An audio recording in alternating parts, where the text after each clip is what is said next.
All right, guys. This is DJ Wolf Live. Yeah, I do not want to be on camera.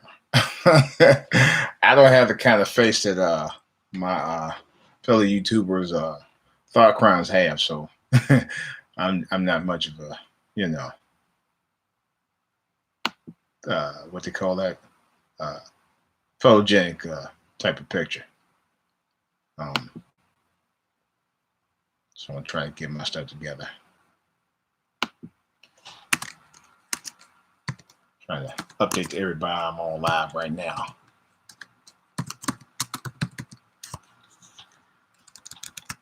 I haven't done a live podcast in a while. It's been a minute. I mean, it has been a minute.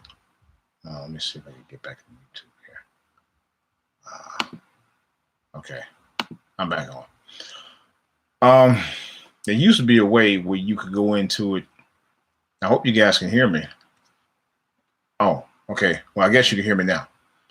There used to be a way where you could go into YouTube and check your sound. I think I'm on. Let me try something right quick. Hold on. Testing. Is this mic on?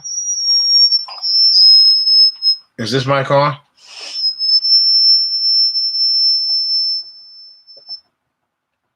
Testing. Hell, I can't even tell. I think there we go. I think I am now. I mean, sometimes the feedback is a little bit too more than I need. So, but I hope you can hear me. I hope I'm not just on just to be on, but just in case, I will also be on Spreaker. So, so let you guys know I am on live right now. Let my colleagues and everybody know that I'm on live right now.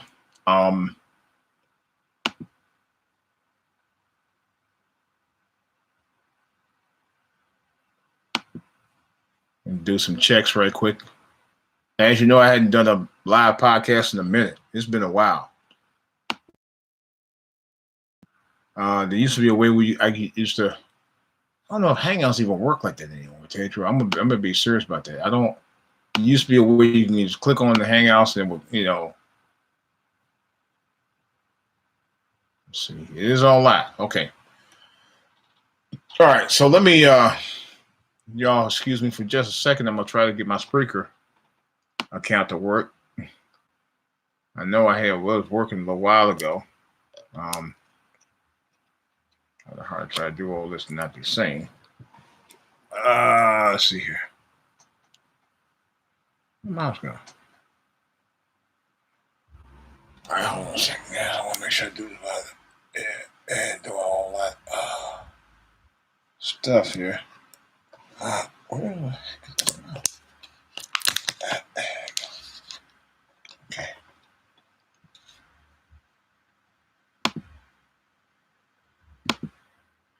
All right.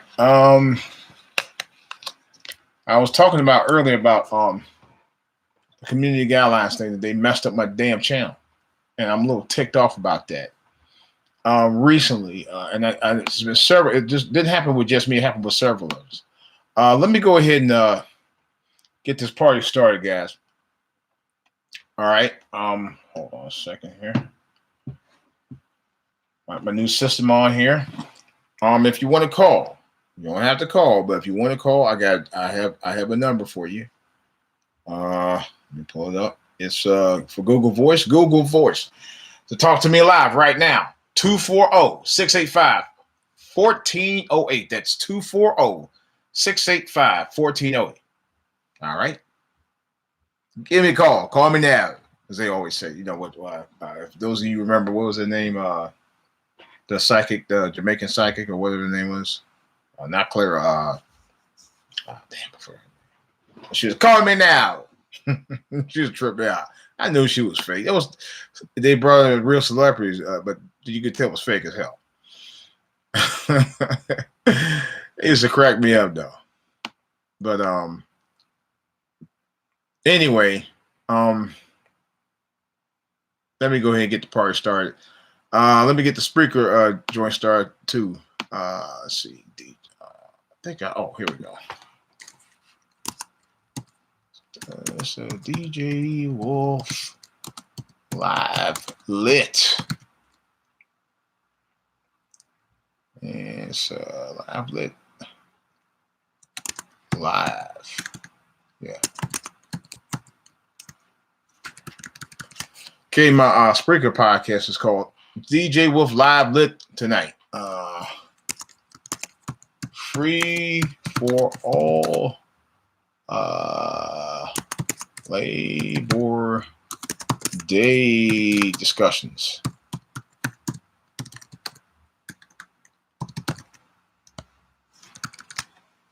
I know I can't spell.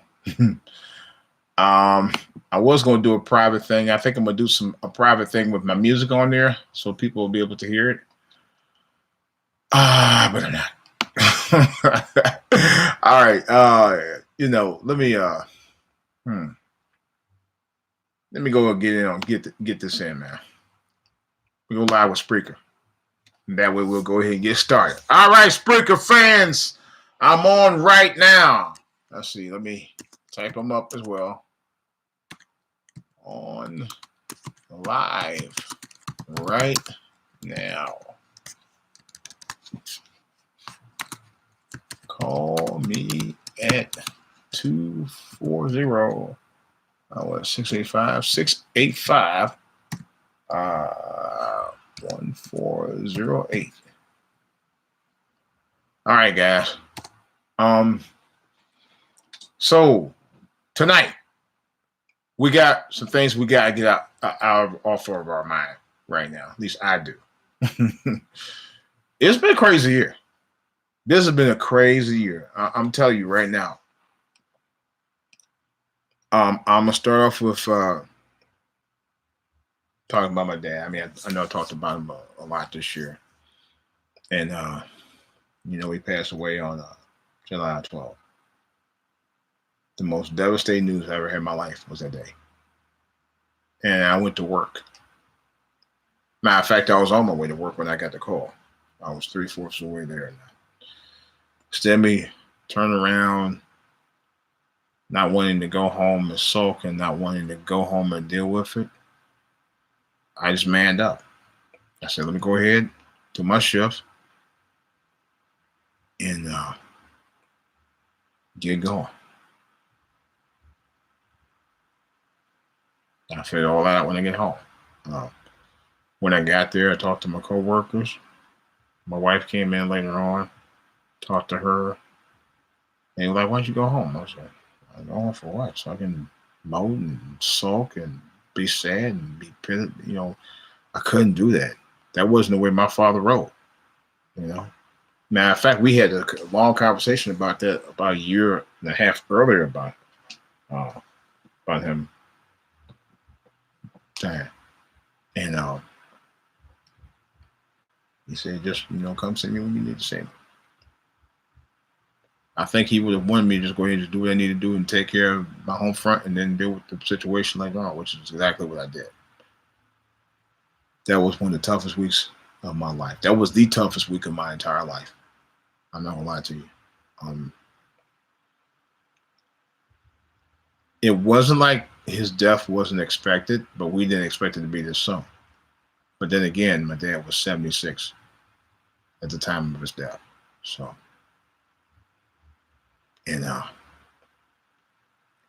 sometimes I don't think I either fully accepted it, which I may very well not have, or it's so painful I can't even, let it out when I want to let it out.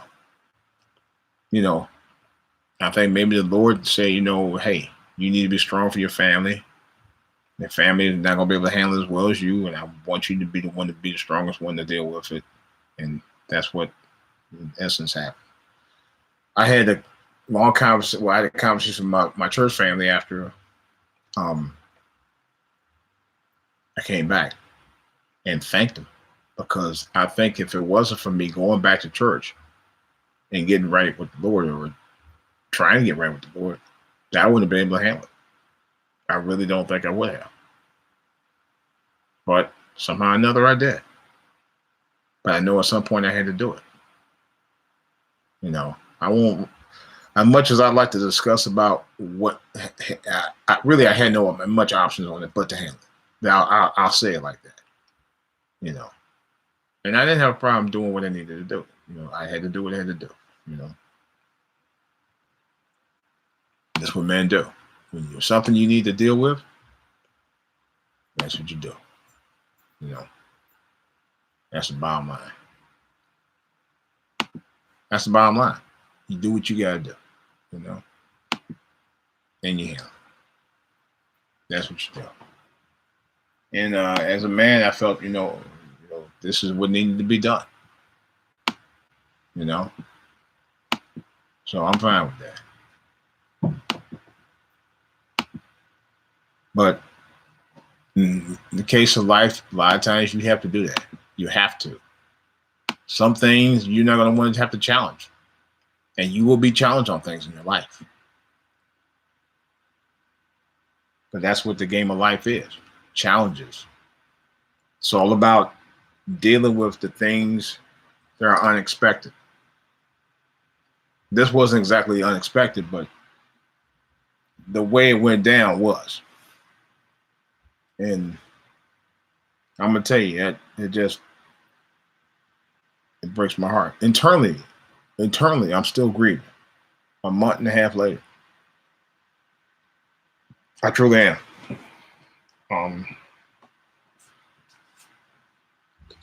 I think the best thing that happened right now was the fact that I was able to get out of town for a week.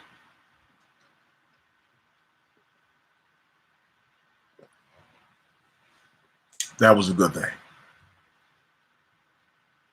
I didn't do much drinking. I took a drive down Virginia Beach. Went to they had the Funk Fest right there outside my hotel. Enjoyed every minute of it. I was up pretty much all week. The whole week I was down there. And I'm going to tell you, those are the fastest 5 days I ever went through. Those days went by fast. There was a lot going on. Matter of fact, there was a lot going on in Virginia Beach the weekend I was down there. They had the conference about the first African slaves and the first African family of slaves that was brought in to that area, Virginia Beach, Norfolk, Portsmouth, and a couple of and I give them a shout out. Afro Synergy was down there, and I think ABL, I think he was down there. Yeah, man, because he was in one of the conferences, and I wish I'd attended because it was on the week that I was down there. They were down there the 22nd and 23rd because Afro Synergy told me his name is Wes. That's all I know his name. I'm sorry, forgive me, brother. I'm just want to give you props. And told me because he was part of a conference, and I wish I had known about it because I definitely would have went. I really would have went because I was down there.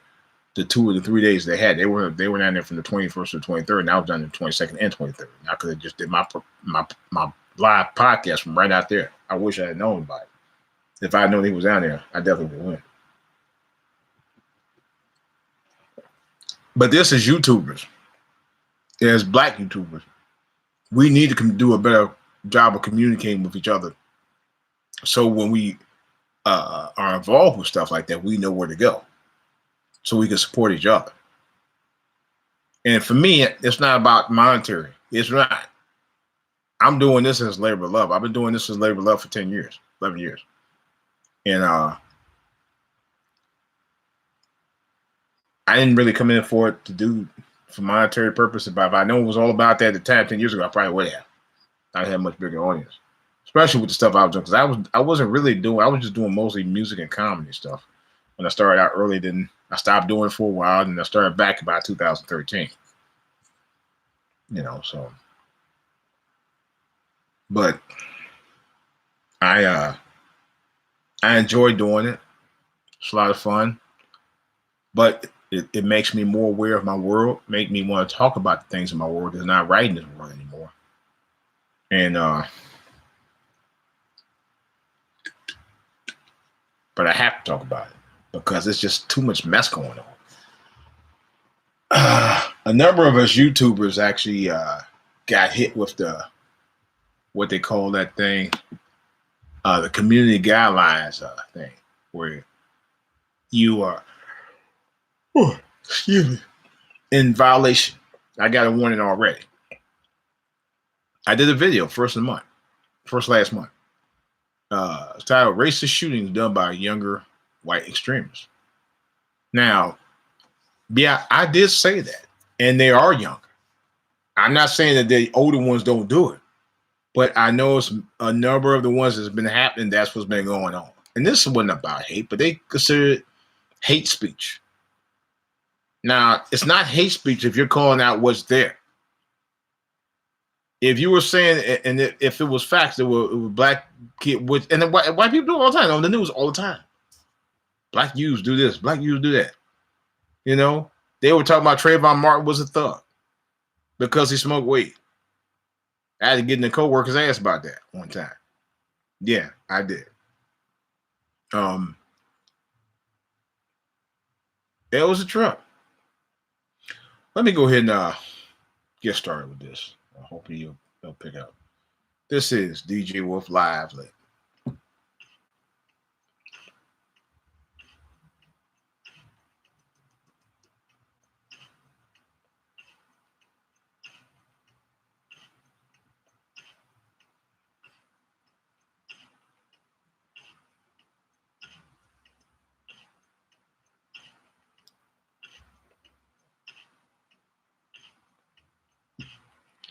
All right, guys and gals, this is DJ Wolf Live with your host, with the most honest conversations, live from the Southern Maryland studios.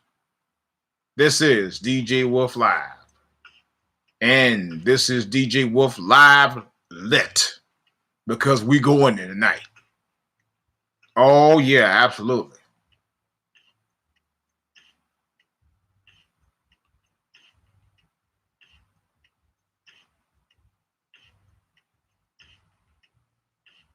Yes. But anyway, I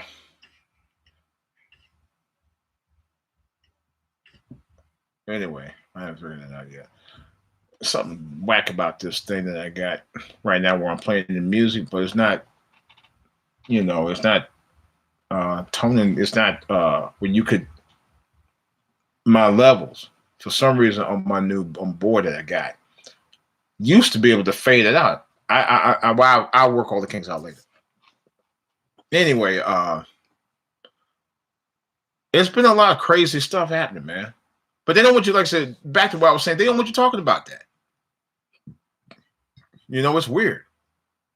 It's really, really, really, really, really weird to me. You can't talk about things, but the media can say what they want and tell you a bunch of lies about a lot of stuff. A lot of things about a lot of black people and misled. Matter of fact, there was one, the Harambe thing about the gorilla. They initially focused on the child being fell in the cage with the gorilla, and then the next thing you know, after the kid got rescued, they attacked the parents. What kind of parents were, when they found the parents black? Oh, what kind of parents will allow the kid to just fall in there? Blah blah blah. White people do it all the time.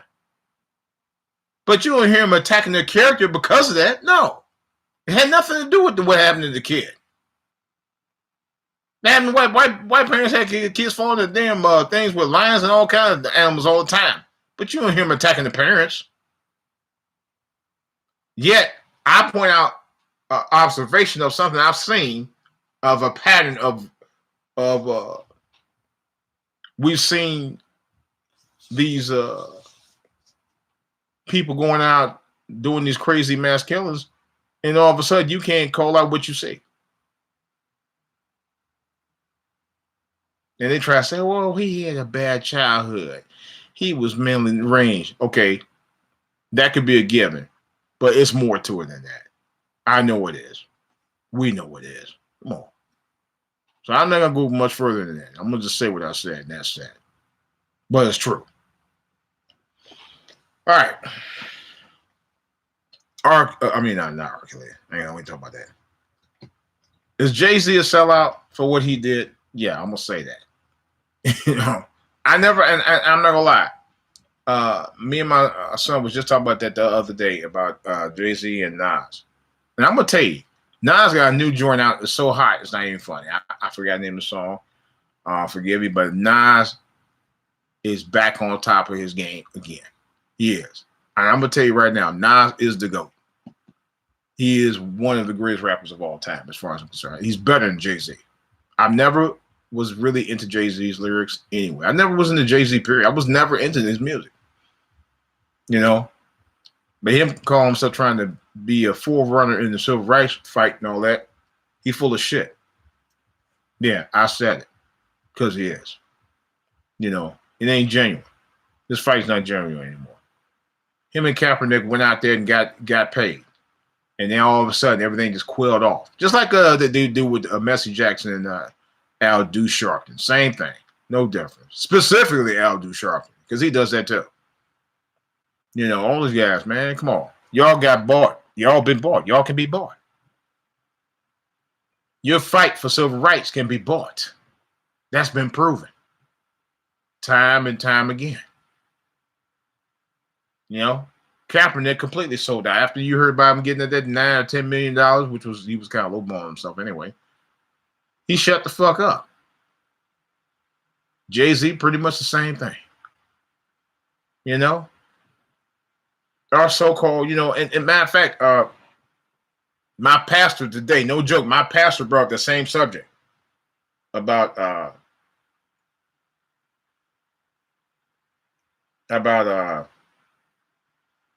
not trusting in looking up to idol prophets. You know, not looking in your entertainers to believe in that they're going to save us, save the race. They're not. They ain't about that. They're just like everybody else. They want to get paid. And once they get paid, that's a wrap. Literally. You can't rely on those guys no more, man. You can't rely on them at all. You know what celebrities are going to be in it for? For the publicity, for the fame, for the cream. I got upset at one woman, matter of fact, it was Tamir Rice's mother, because she was claiming something about LeBron James wasn't doing enough, or something that she said he wasn't doing. I'm like, and I actually called this out about 4 years ago. I said, LeBron James don't have to do that. LeBron James, anything, didn't have to waste his time doing it that way, because he's not a civil rights person. He's an entertainer in the game of basketball. But our people want the sports athletes. Now, don't get me wrong. There's nothing wrong with them pointing out. But you want them to literally lead you to the fight? No. That's not their job. It's not. But our culture expects them to do it because they're black. Now, they want to put money into this, that, and other. That's one thing. But to sit there and expect them to lead you, no, that's another whole story. You ain't got no business asking them to do that. Period. For our concern. You want to lead? Lead yourself. You know? The hell, you know, celebrities going around asking that question for, man, y'all crazy. Y'all crazy as hell. You know? You got an opinion on it, give me a call. 240-685-1408. That's 240-685-1408. But like, you know, I said it's crazy. It's absolutely ridiculous. It's ridiculous. It truly is. It's ridiculous. You know? And woo!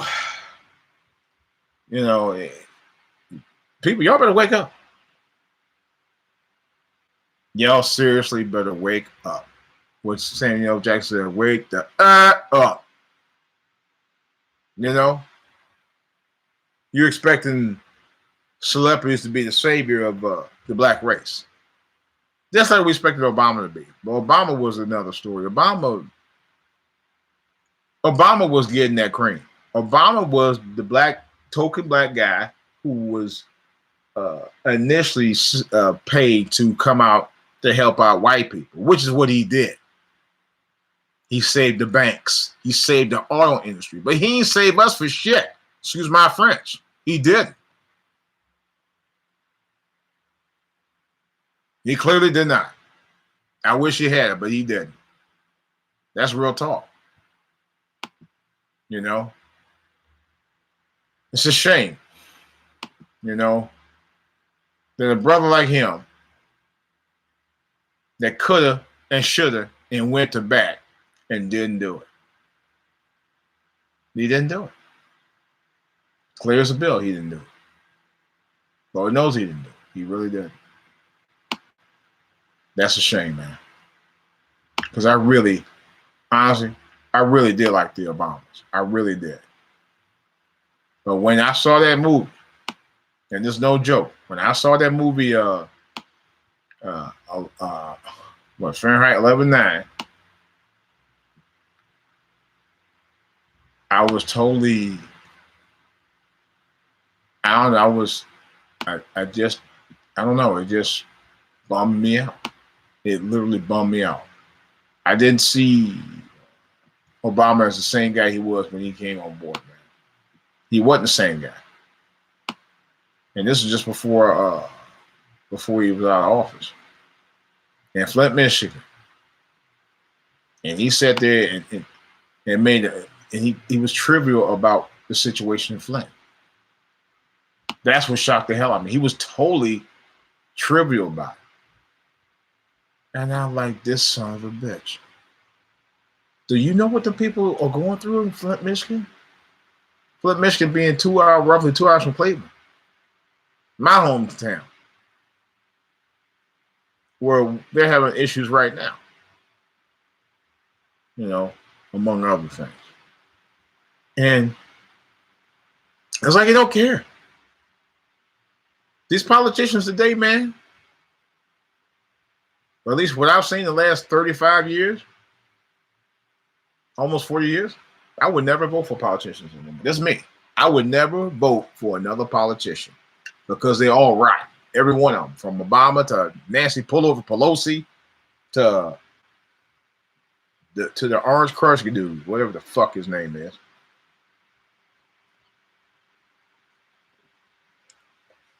Ain't nothing about shit. Man. Here's the other thing. Have you noticed the rich are getting a lot richer? And the poor are getting poorer? And the middle class are getting into the middle of the bind between the both, because the middle class is paying the taxes that the rich aren't even paying, are being taxed for. It's like, and I'll talk to my wife about this too. It's like if you're making a certain amount of money, they don't want you to go, they want to be able to take more out. The more you make, especially if you're African American, it's like they want to take more out every year. I'm not kidding about that. I've seen that. It's a joke. I don't know what's going on with this country anymore, man. They had another mass shooting yesterday.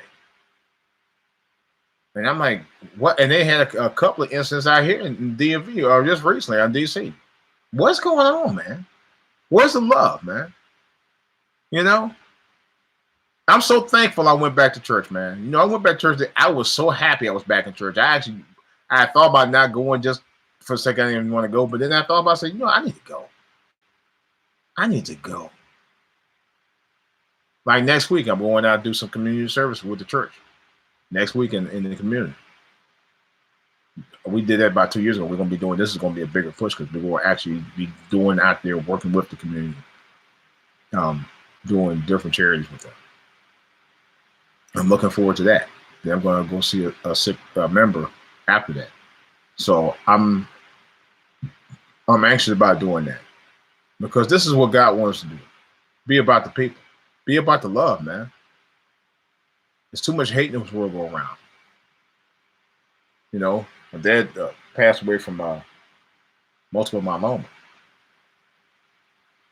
And that's a disease that cripples you, man, for the rest of your life. You know, at least especially if you're older. It really does. You know, younger you can manage it, but when you get older at a certain age, man, it's hard to fight it. And it's a terminal illness on top of that. But it's too much diseases out here. That's why the point I'm trying to make is there's too many diseases out here. It's too much stress out here with, you know, dealing with work and all of that, and all this stuff for you people to be hurting each other like this, man. Sometimes I sit up, and my wife attested this. I'll sit up in my bed at night, late night, just thinking about why life the way it is, man, anymore. My kids can't go out there and play in the streets, you know, and be themselves during the day, man. We'll have to worry about some old punks, man, going out there acting a damn fool over some old bullshit. Excuse my French. That's the way I'm feeling tonight, man. I'm getting a little of my drink on what I'm talking about because I'm just tired of this, man.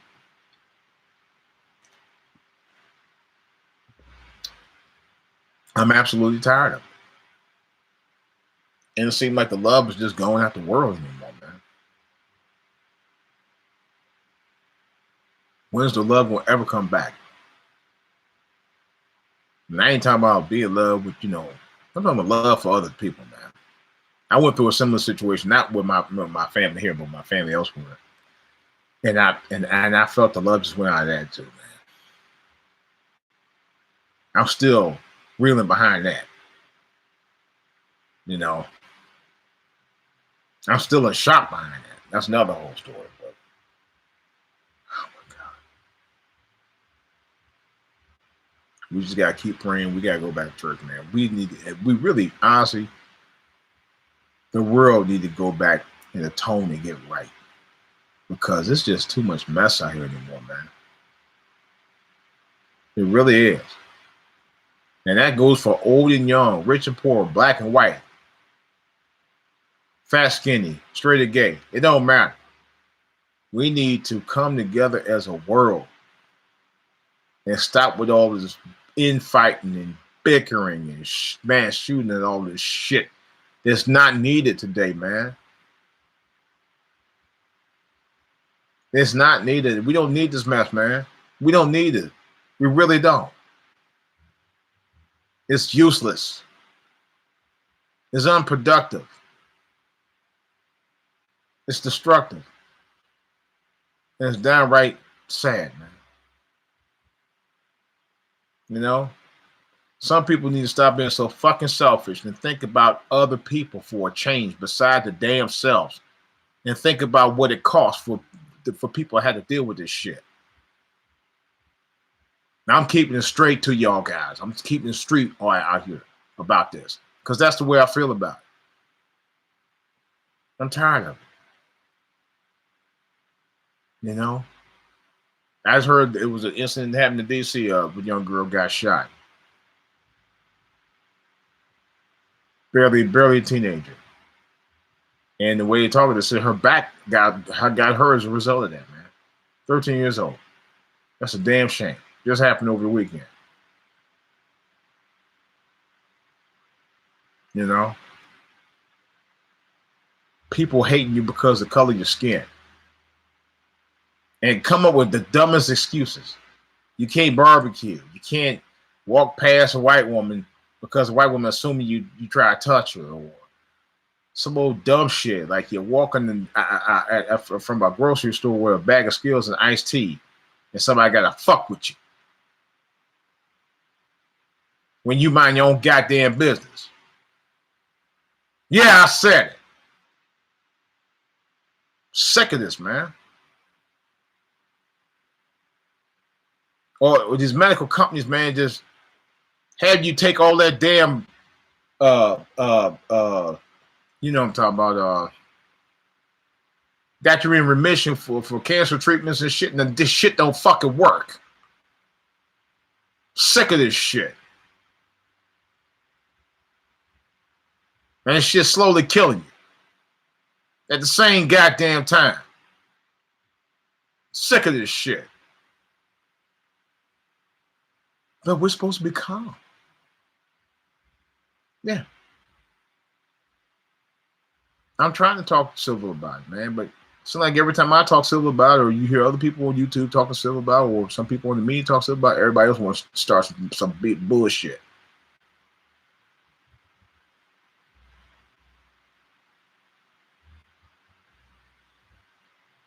You know, people don't believe about universal health care. I do. But you should be able to choose who you want to provide the service for you. You should have that right. You know, but then you got these big wigs who are totally dead set against it, but they can afford it though. Fuck out of here.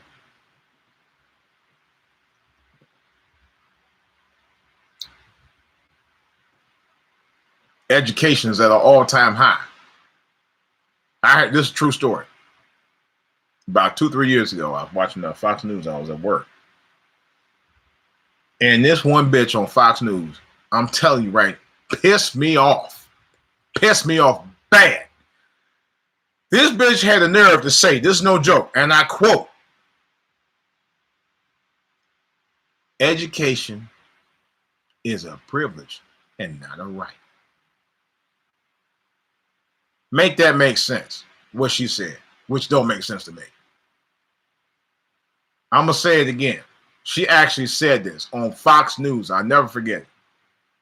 She said, and I quote again, education is a privilege and not a right.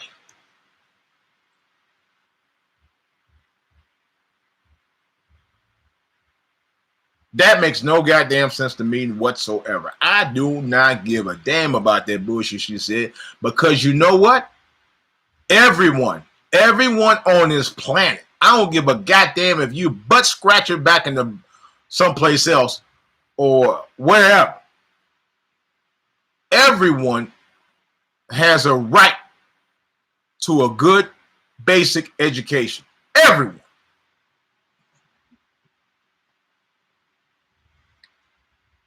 To sit there and say it's a privilege and not a right is criminal. You really want a bunch of dumb people out there with no education out here?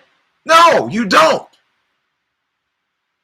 I don't want to live in the world with a bunch of uneducated people. And when I say uneducated, I'm talking about people who don't have the basic, knowledge of anything. You don't want that. Everyone is entitled to a basic good education. A basic good and affordable education at that. You got people paying college debt for decades, man, and some maybe never pay it off because it's so goddamn expensive. Every child, black, white, pink, blue, green stars, I don't give a fuck, have a right to a basic education. I don't give a fuck who they are. I'm sick of this, man. People come up with the stupidest excuses, and always the people who got the big bucks who tell you that bullshit because they want to keep you up under the thumb 24/7 because they think they're supposed to be way up here, you're supposed to be way down here. Fuck that. Fuck that.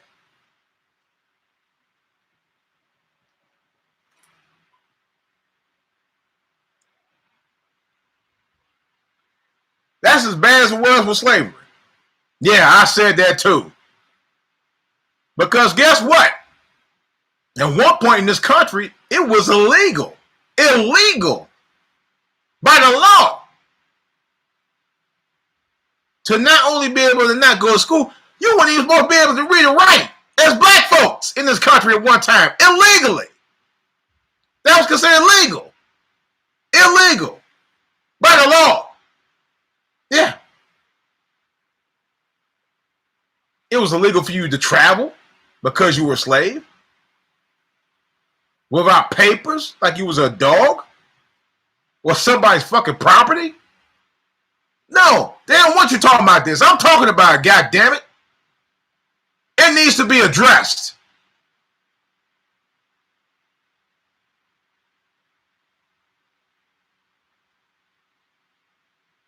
Let me tell you a story about something.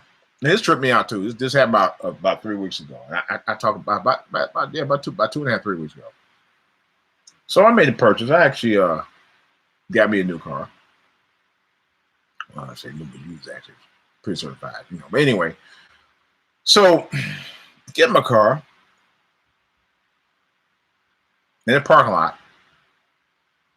White woman had I call her what do I call it? They parking porky patty or something like that.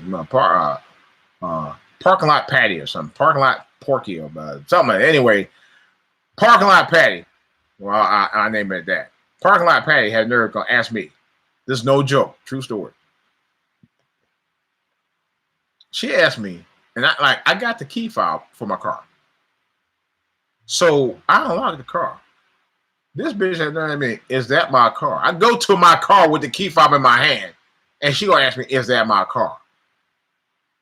Now me, because I like to be gainfully employed, I didn't say, well, bitch, what the fuck you think it is when I got a key fob in my fucking hand going to my car, opening my car door? Who fuck car you think it is? Not that was any business to you in the first place. But no, she said, is that your car? I said, yeah. Now, mind you, I saw her get to her car from a mile away before I even got to mine. I saw her. She looking right at me. So she must know when I drove in that morning, she had to see my car. And this is no joke. So she went across, and this was almost a mile away. So she gets in the car. We'll go towards the car. By the time I got there, maybe about 2 minutes, 3 minutes later, it was hot out there that day. It was a hot day. I remember that. She let her car run. Well, it looked like she was starting the car. Now, I don't even think she had started her car at the time. She probably was in the car, get ready to start. By the time I got to mine, and then when I pulled the key fob out, then she asked me, is that your car? I said, yeah. And she only had one word to say. Fancy.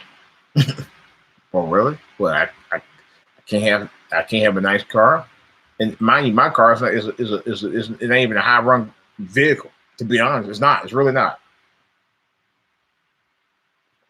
It's nowhere even near the top of the line. It's not even the top. It's not even the top brand car. In terms of you talking about like Audi or something like that, it ain't even like that. It's not even the league or Lamborghini. It's not even close. You know. But and I noticed, man, that even when I'm driving, you could tell white people, man, in them big old pickup trucks try to act like they're trying to run up in your ass. The guy tried last week. I'm like, damn. You know, really? And I'm going just past the speed limit, not all the way like 20 miles past it. I'm going like maybe 5, 6 miles past the speed limit, and the guy still riding on my ass. I mean, very close. Still like, what the fuck, man? Driving while black, being black while black, riding a plane while black, driving a car while black, going to the store while black, barbecue while black. What the fuck, man?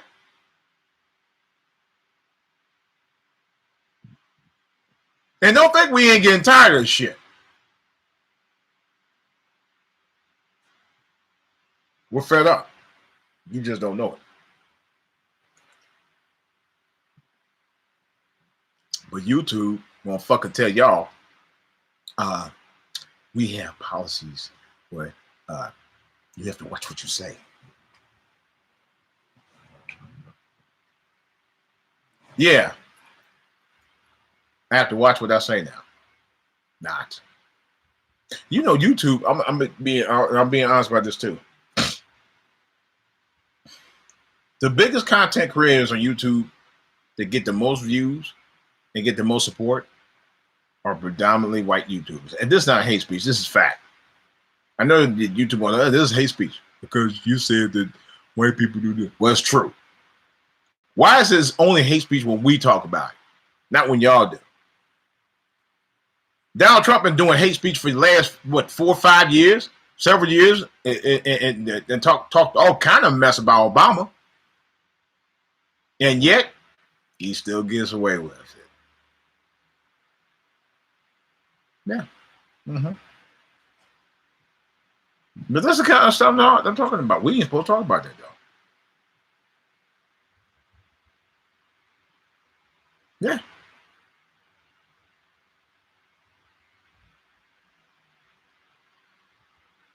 This is crazy. You know, I just saw something on here on Twitter. I was posted by a fellow YouTuber. It says, Hasbro,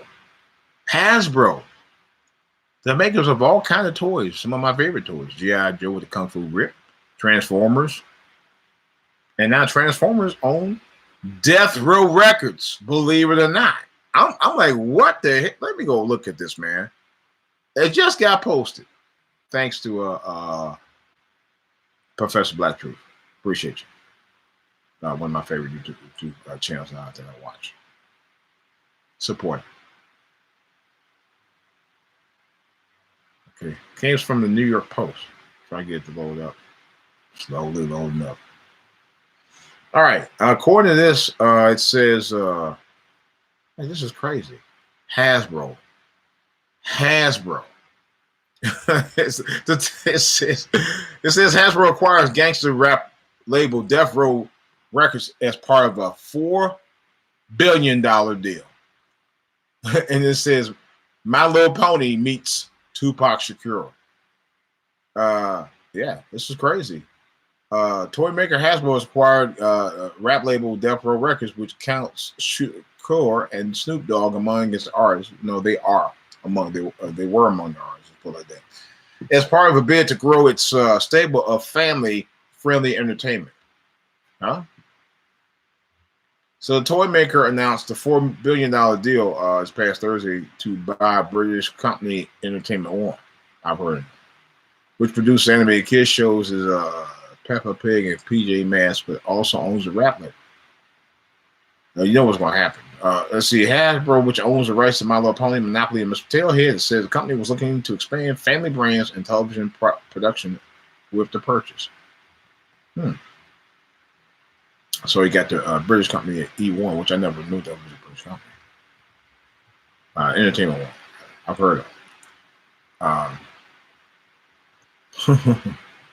As beloved story-led global family brands that deliver strong operating returns, Hasbro's portfolio and provides a pipeline of new brand creation driven by family-oriented storytelling, according to their CEO, Brian Golden, in the statement.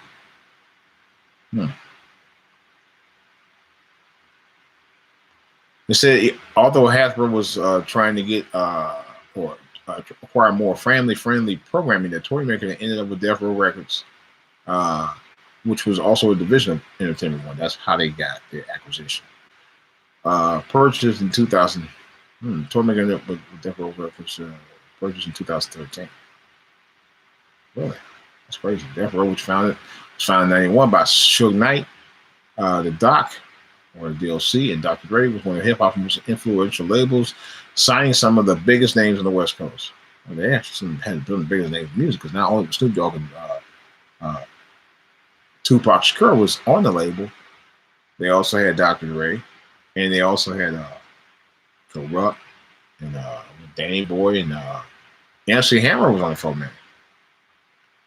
Yeah. They filed for bankruptcy in 2006 after all those lawsuits and the lockup of Suge Knight. They said it changed hands several times over the years. Ended up with Entertainment One, which bought it for $280 million at the time. So now Hasbro, you know what's going to happen. Hasbro was going to probably push that division of Death Row out altogether and revamp it. That's likely to happen. So, I tell you, they're taking over. They're taking over. Oh, one other thing I want to talk about before I get off here. The Paul Mooney thing. Now, I'm not going to lie. I'm a big fan of Paul Mooney. I've been a big fan of his for a very, very long time. I don't know if he's straight or gay. Don't care. Not my business. Not my, it's not my business. Funny dude. He's been quote unquote accused of having molested Richard Pryor Jr., the son of the late famed comedian and actor Richard Pryor. And another comic read something. I mean, whoever he is, former bodyguard Richard Pryor, claimed that he validated. Now, if you know about all that validation shit, why the hell didn't you stop it when you knew what was going on? That's number one. That's why I said some bullshit behind it. Number two, why did Richard Pryor Jr. wait all these years to talk about it? Number three, Richard Pryor Jr. is gay. By his own admission. At least allegedly, from what I heard. But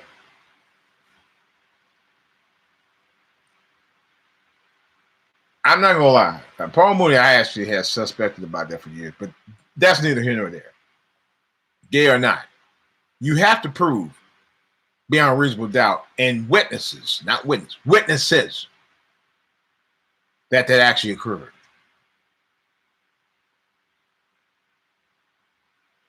That he actually been around Paul Mooney alone several times for that to be true. The rumor has it that this so-called bodyguard, I think he was a fellow comedian too, claimed that Pryor had put it, or was going to put a hit out on Paul Mooney. Now, Richard Pryor was heavily connected in Hollywood. Heavily connected for decades. If he actually was going to have that happen, it probably would have happened.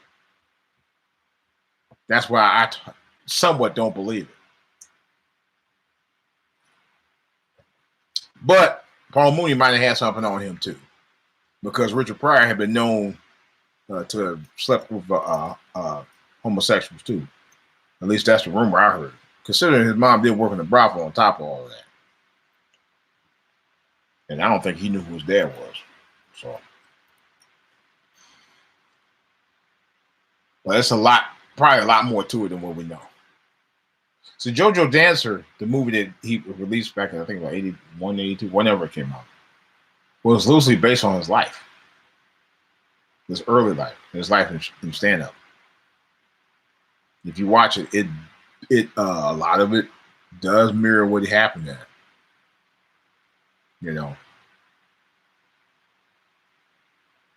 Because there was a scene where he actually showed himself smoking that rock and catching on fire. That was all in the movie too, if you saw it. Great film, probably one of the best films he ever did. It's my opinion. But like I said, Paul Mooney may have had something on Richard Pryor, which is probably the reason why that never went down, why he never came out and said that. But Paul Mooney, you kind of did suspect about him being a little sideways for a long time. I have. But don't mean that he actually was gay because he he was a little sideways. I mean, well, I take that back. Doesn't mean that he actually committed the crime because he was a little sideways. Let's put it like that. Let me rephrase that.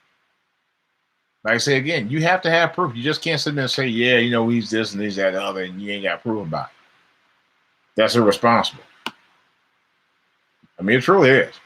It's truly irresponsible to call somebody that, and yet you don't have any real proof that actually went down. That's all I'm saying. But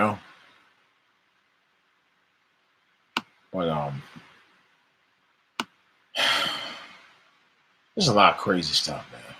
This is what I'll tell you, man. I just hope things get better in this world, man. Because children we need to protect our kids, do a better job of protecting our kids, man.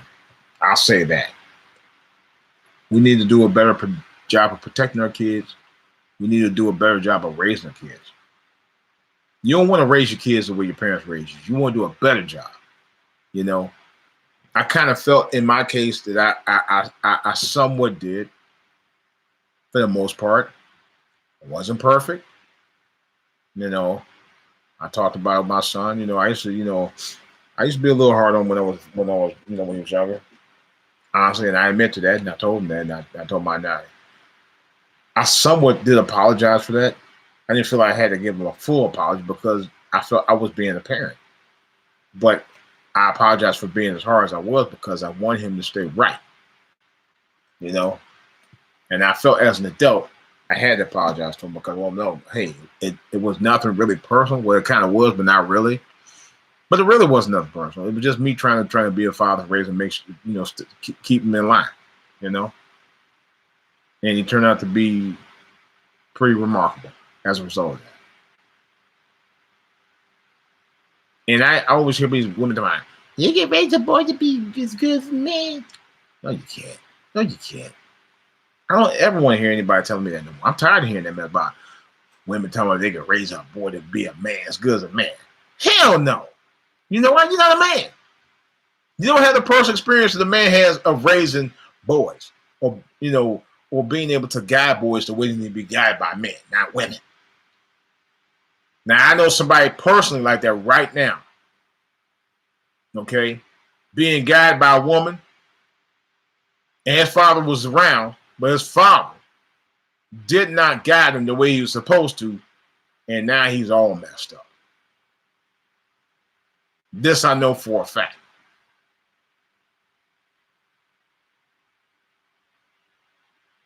So don't tell me that that's not important. Don't tell me that you could raise a boy to be a man as good as a man.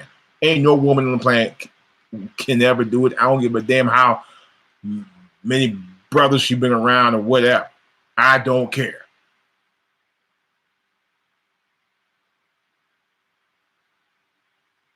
That's the problem today.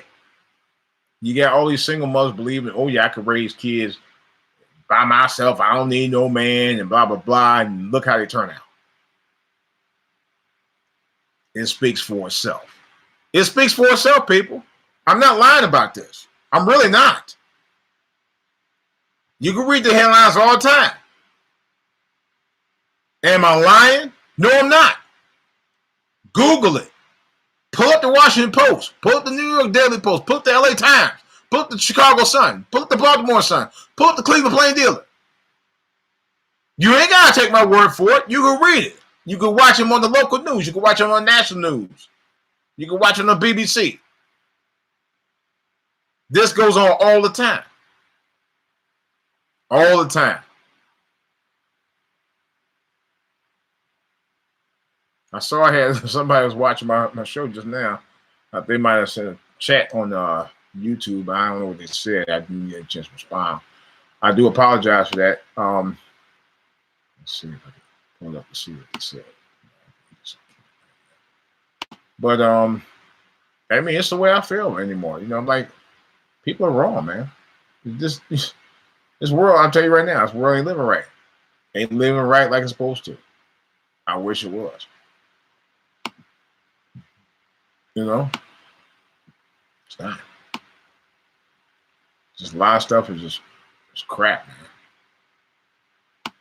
Total crap. It truly is. I saw it was a comment. YouTuber looked like they commented. I guess they get off. I don't know what they like to say. Maybe they made a comment and left. Anyway, that's the way I feel about it, guys. It's your world. Yeah, that's more time to say it's your world. I'm just living it. But seriously, guys, we need to think about what's going on, and we need to think about ways that we could go about the right approach of making the world better for everybody, especially for your babies and the future babies after that. Man. I was church today, and one of the church members, she we did the fellowship talk. So I talked to her, and then she brought her window. She was a cute little thing. She was sweet. Kids have that innocent quality about them that shows they are willing and ready to learn about the world and things around them. You, as a responsible person, should be able to teach them the right things that they need to go about and guide them the way they need to be guided. So that not only will they not make the same mistakes that you made, but they'll be aware of what they need to do out here in the world and the things they don't need to be doing. It's called being responsible. That's what we all need to get involved with. And pray more and get back in the church, man, and get fellowship with the people, man. I'll be doing that next week. I'll give you a report on that on my next podcast next week, probably another live one next Saturday or Sunday. Next week I'm gonna be doing. I'm gonna be out and about, so. But I'll tell you all about that in another podcast. Probably my next live podcast will probably Sunday evening sometime next week. All right, guys. Well, I did my 1 hour. Just want to let you know how I feel about it. It's DJ Wolf. Y'all take care, man. I mean, like I said again, I just had to give you my 2 cents on how I felt, and that's how I was feeling about it, guys. Real talk. Let's pray for the world. That's all I'm saying about it. This is DJ Wolf. I'm out, guys.